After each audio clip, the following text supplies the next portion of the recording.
So we're going to talk about writing equations in point-slope form. So same idea as our slope-intercept form. The only difference is now instead of having the slope and the intercept, we're going to have the slope, and we can use any single point on the graph. So it kind of gives us a little more leniency with what we're working with. It makes it a little bit easier, I think. So when you look at this equation, it says y minus y1 equals m, x minus x1. So when you look at the y1 and the x1, those variables represent our actual point. So we're going to be plugging in numbers for those. Because remember, when we write our equation, we still want the x to be there, we still want the y to be there, because that makes it an equation.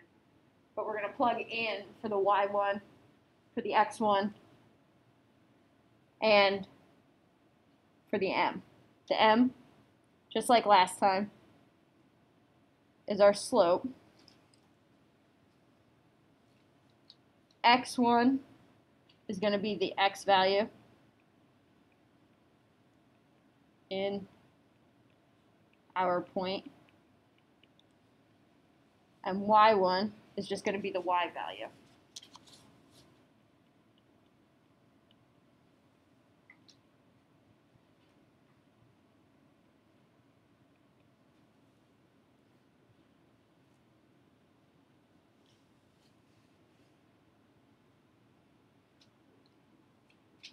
So the first y, the first x, those are still going to stay. Those will be in our equation. We're just going to find our slope like we did last time, pick out a point that we like the best on the line, and plug those into our equation. The trickiest part about this, I think, that I see everybody make mistakes on, is see how there are minus signs here? So when we plug in our points, they're going to be the opposite signs of what we see in the coordinates. So if we had a positive 3, we put in a negative 3, because we want it to be a minus sign there. So it just makes it the opposite. That's the trickiest part. So if we're going to solve these equations, the first thing we want to do is find the slope.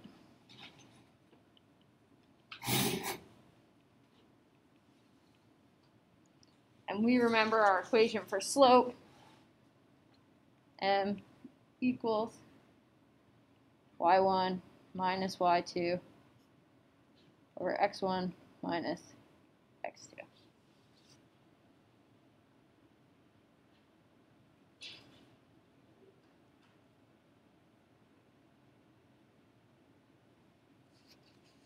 Once we find the slope, then we want to pick a point. So most likely they're going to give you 2 points.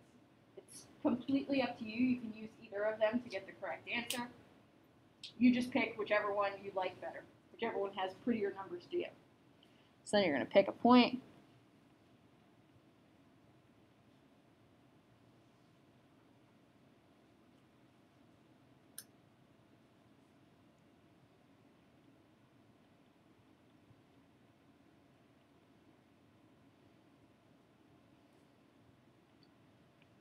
And the last thing you're going to do is plug in for the slope, the y1 and the x1.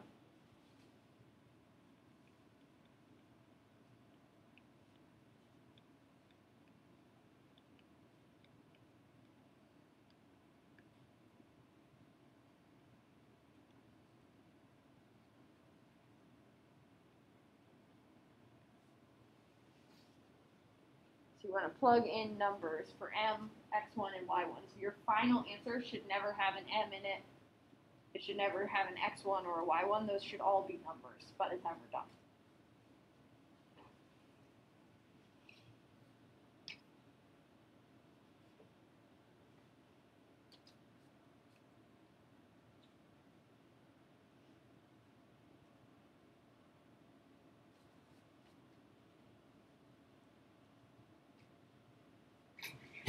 So if we're going to look at our first example, it says write an equation in point-slope form of a line that passes through the point negative 8, 3 and has a slope of 1/4. So they'll actually tell you if they want slope-intercept or they want point-slope form. The nice thing about their names are they kind of straightforward tell you either use the slope and the intercept or use the point and the slope. And so all they want us to do here is take our equation, our y minus y1 equals m times the quantity of x minus x1. And we just have to plug in what we know. So we know that the slope is 1/4. So where my slope is, I'm going to replace that with a 1/4. And we know that we have a point on the line, -8, 3. So then I'm going to use that point to replace my x value and replace my y value. So I'm going to go in, I'm going to say, okay, y minus, and in order to get my y1, I just want my y value in the point. So I'm just looking for the y value that's there. It's a 3, so I'm going to plug in 3 instead of y1. Equals my slope, they told me, was 1/4. So instead of m, now I have 1/4. Bring down my x. I'm going to bring down my minus sign. And my x1 is just my x value in the point. So it's this -8.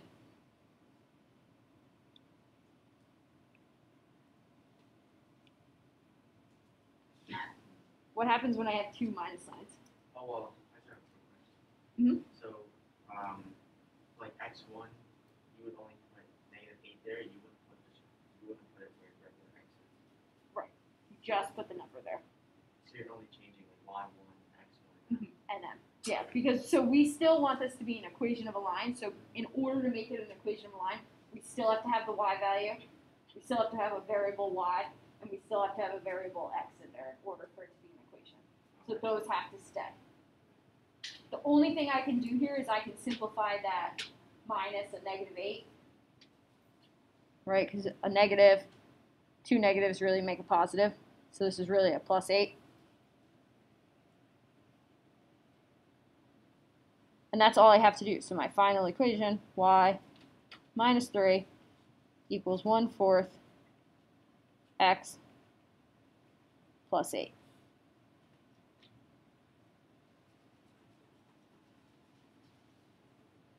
So your final answer should still have a y in it, and it should still have an x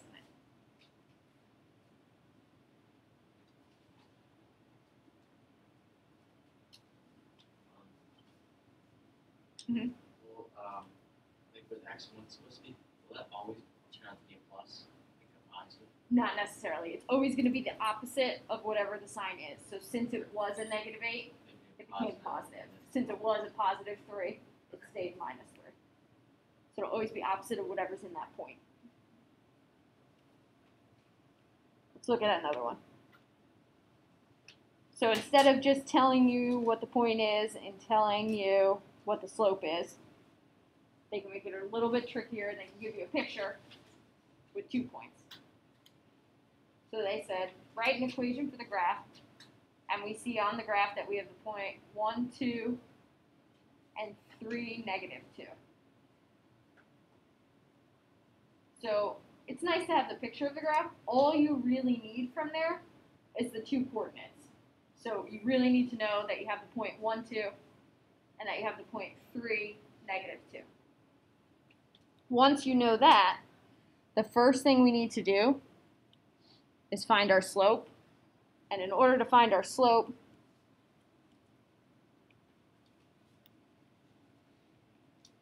I need to do my formula for slope, my y1 minus y2 over x1 minus x2. And I can see this is going to be my x1, y1, x2, y2, So I'm just going to plug in what I know. I see that y1 is 2 minus y2 is negative 2 over x1 is 1 minus x2, which is 3, equals 2 minus negative 2. It's really like saying 2 plus 2. So I get 4 over 1 minus 3 gives me negative 2. And then 4 divided by negative 2 gives me negative 2. So my slope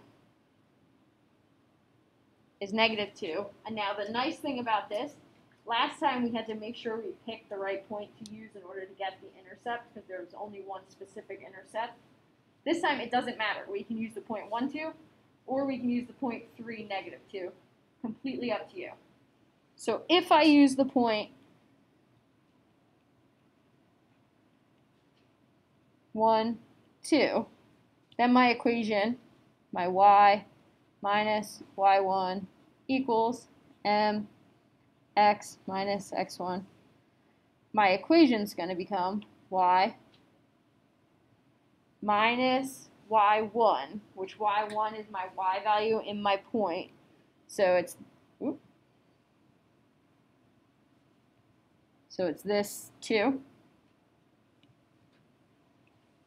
equals my slope, which was the negative 2 up here, x minus my x1 is my x value in the point,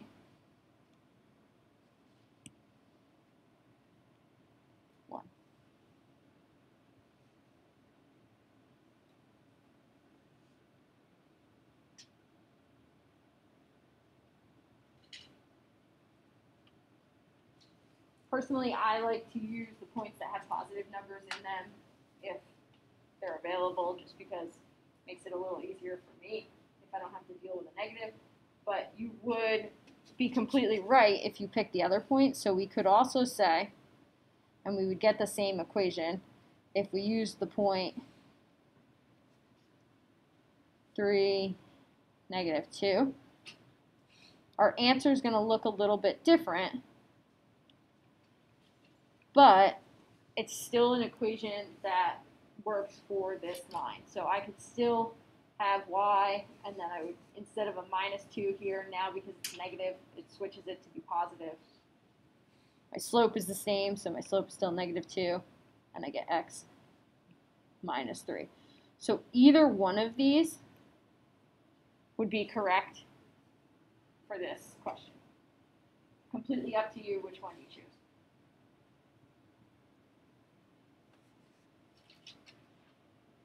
All right, and then this is as tricky as this can get. I can say, write a linear function f with the values f of 4 equals negative 2 and f of 8 equals 4. So this is using our fancy function notation to ask the same exact question. So write a linear function f with the values f of 4 equals negative 2 and f of 8 equals 4.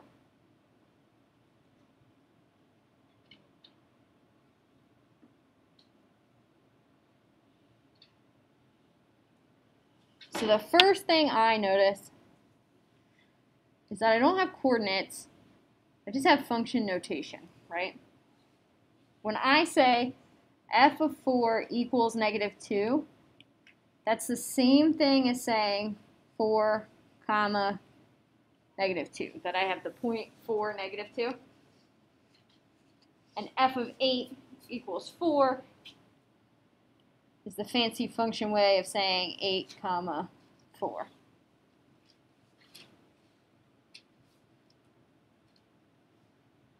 So now I'm going to do the same thing. I'm going to find my slope, I'm going to pick a point, I'm going to plug it in. So if I'm going to find my slope, my m equals y1 minus y2 over x1 minus x2. Here's my x1 and my y1, my x2 and my y2. Just going to plug in what I know. So I know negative 2 minus 4 over 4 minus 8. Negative 2 minus 4 gives me negative 6. 4 minus 8 gives me negative 4. My negatives are going to cancel. It's 6 over 4, and I can simplify that. I can divide them both by 2, which gives me 3 over 2.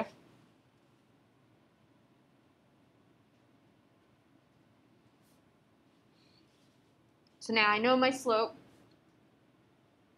I have 2 points, so I'm just going to pick one so that I can fill in my equation y minus y1 equals mx minus x1.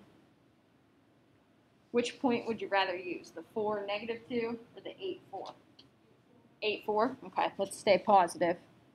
So we're going to say now we have y, my y1 now is going to be my value here. So I'm going to say minus 4 equals 3 halves x minus 8. I'm almost done here. But I look back at the question and I noticed that they said write a linear function f. Do you remember how we started our functions? Instead of writing y equals, remember our functions were those things that said f of x equals?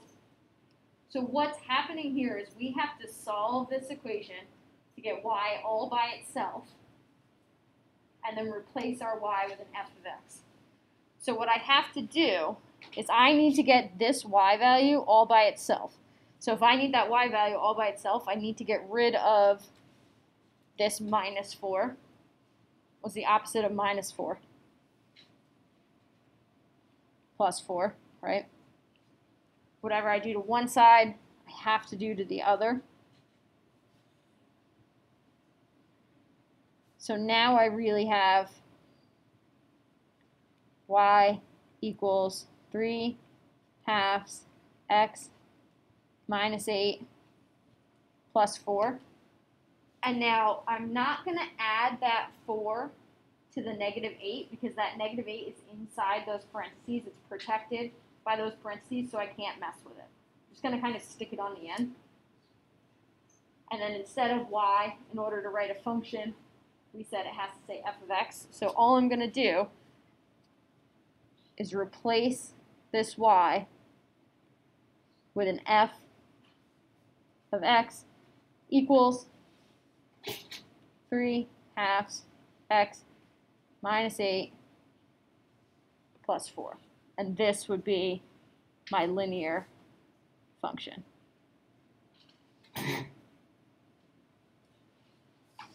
So if they ask you to write a linear function, they're asking you to take like that 2 extra steps to get the y all by itself and then replace the y with an f of x. That's as tricky as it can get. Okay?